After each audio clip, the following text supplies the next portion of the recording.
The work of artist Ruth Asawa, who died in 2013, is back in the spotlight with a major traveling exhibition now in San Francisco.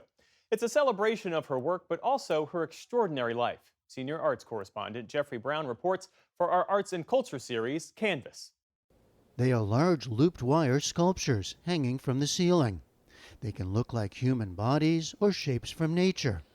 And grouped together, they play off one another through shadows and light. The works of Ruth Asawa come in many sizes and also many forms, including paintings and drawings, clay masks, and bronze sculptures of hands and feet.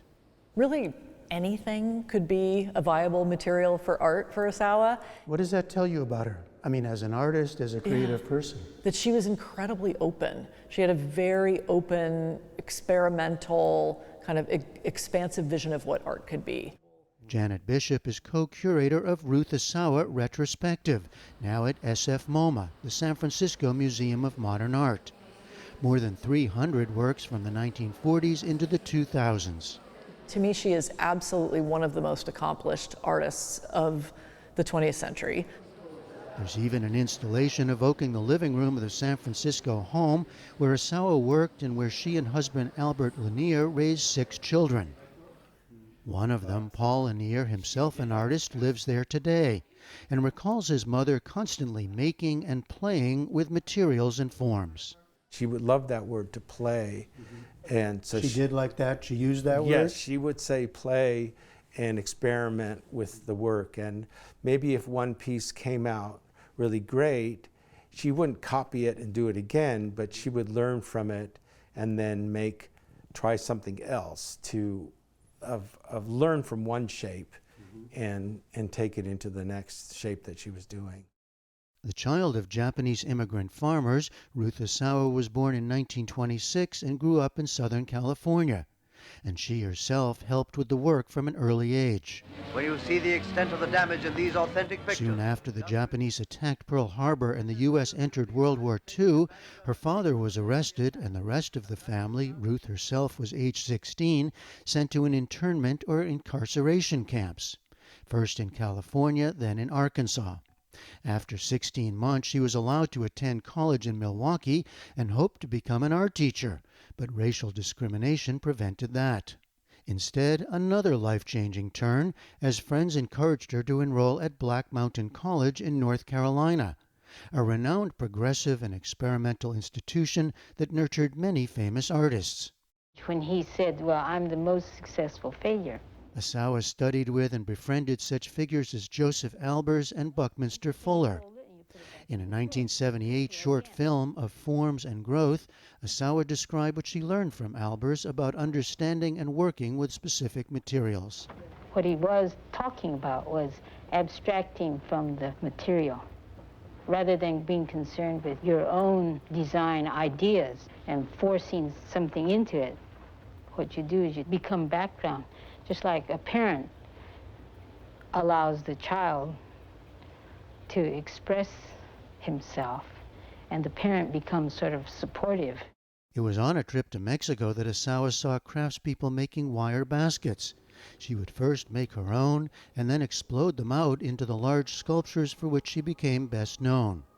I think when she made those first pieces, just a light bulb went off and she recognized there was something special here. And then later on, the world has discovered how special these pieces are. In fact, there was early recognition with gallery shows in New York and inclusion in museum exhibitions in the 1950s. But Asawa seems to have pulled back, doing things her own way, as she and Lanier, an architect she'd met at Black Mountain, committed to living and raising their family in San Francisco. When I was a kid, it was just always interesting to go over to my grandmother's house to see what was going on, and it was either drawing, painting, folding paper, making dill pickles, squeezing orange juice, whatever it was, there was always something being made. Henry Waverka, one of Asawa's 10 grandchildren and head of the family business handling her artworks, showed us another aspect of Asawa's artistic life, the public sculptures she created in and around San Francisco, including this one in Ghirardelli Square, so different from her more abstract work. Waverka says his grandmother loved making something for families and children to enjoy, even if the people who commissioned it were at first unhappy. They weren't expecting two mermaids, one of them nursing. So much so that it was actually installed in the middle of the night. We have a amazing photograph of my grandmother standing on one of these turtles, popping a bottle of champagne when it was finally installed. You mean sneaking it in? Essentially sneaking it in the middle of the night, yes, yeah. From these materials, she made the molds for casting the fountain. Asawa was also a passionate advocate for arts education in public schools, helping start a local organization that brought professional artists into the schools to work with young students, and a public high school for the arts that now bears her name. What really I admire most about my grandmother is her ability to, get to work, find like-minded people to work towards a shared goal. And in this case, it was, expanding art education programming in San Francisco public schools. Asawa directly addressed her World War II experience in a 1990 public commission for a Japanese-American internment memorial in San Jose, showing the farm work, the arrests, life in the camps.